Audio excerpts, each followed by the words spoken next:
આગળ વાત કરીએ નીટની પરીક્ષા મુદ્દે સુપ્રીમ કોર્ટે મહત્વના આદેશ કર્યા છે।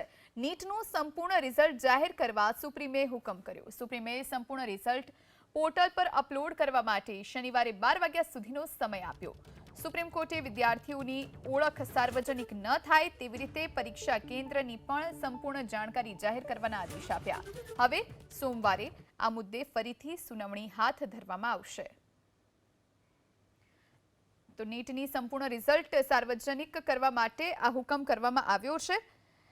नीटना परिणामने लई छेल्ला घणा समयथी चर्चाओ थई रही छे। नीटનું સંપૂર્ણ રિઝલ્ટ સાર્વજનિક કરવાનો હુકમ કરવામાં આવ્યો। શનિવારે 12 વાગ્યા સુધીમાં રિઝલ્ટ પોર્ટલ પર અપલોડ કરો આ વાત સુપ્રીમ કોર્ટે કહી। વિદ્યાર્થીઓની ઓળખ સાર્વજનિક ન થાય તેનું ધ્યાન રાખવું પડશે।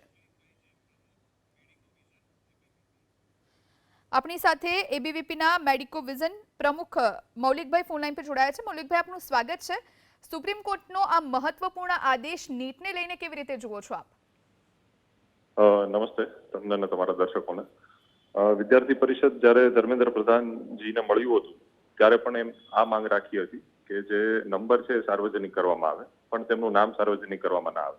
આને લીધે જે ટ્રાન્સપરન્સીનો ઇશ્યુ આવે છે, ખાસ કરીને આ વખતે ઘણો બધો એનટીએને લઈને સવાલ ઉઠાવવામાં આવ્યો છે અને સ્ટુડન્ટને ક્યાંક ને ક્યાંક એક્ઝામિનેશન એજન્સી ઉપર ભરોસો નથી રહ્યો।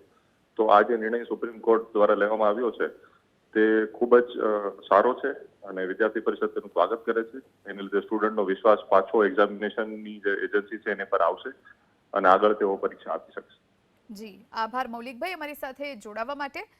તો નીટ મુદ્દે સુપ્રીમ કોર્ટનો આ મહત્વપૂર્ણ આદેશ છે। તબીબી શિક્ષણના જાણકાર પંકજભાઈ આપણી સાથે ફોનલાઈન પર જોડાયા છે। પંકજભાઈ આપનું સ્વાગત છે।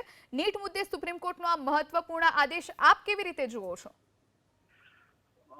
અત્યારે ફાઇનલ ડિસિઝન તો સુપ્રીમ કોર્ટે આપ્યું નથી, પણ અત્યારે એક આદેશ એવો સારો કર્યો છે કે એનટીએને કે ઓલ ઓવર ઇન્ડિયાના જેટલા બી સેન્ટર છે અને સિટી વાઇઝ એટલે કોઈ રિઝલ્ટ જે છે રિઝલ્ટ કાલ 5 વાગ્યા સુધીમાં ડિક્લેર કરવાનું છે વેબસાઇટ પર,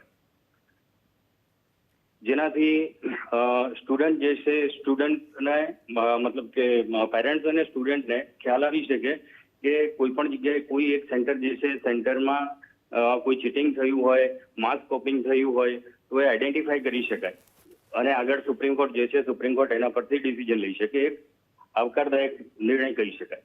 જી આભાર અમારી સાથે વાતચીત કરવા માટે પંકજભાઈ। તો નીટની સંપૂર્ણ રિઝલ્ટ જે સાર્વજનિક કરવા માટે સુપ્રીમ કોર્ટે હુકમ કર્યો છે। શનિવારે 12 વાગ્યા સુધીમાં રિઝલ્ટ પોર્ટલ પર અપલોડ કરવામાં આવશે આ આદેશ કરી દેવામાં આવ્યા છે। વિદ્યાર્થીઓની ઓળખ સાર્વજનિક ન થાય તેનું ખાસ ધ્યાન રાખવાનું છે। પરીક્ષા કેન્દ્રની પણ સંપૂર્ણ જાણકારી જાહેર કરવી। હજારીબાગ પટનામાંથી પેપર લીક થયું હોવાની વાત સુપ્રીમ કોર્ટે ટાંકી છે। નીટ મુદ્દે સોમવારના ફરી સુપ્રીમમાં સુનાવણી હાથ ધરવામાં આવશે। તો નીટ મુદ્દે સુપ્રીમ કોર્ટે આ મહત્વપૂર્ણ આદેશ આપ્યા છે।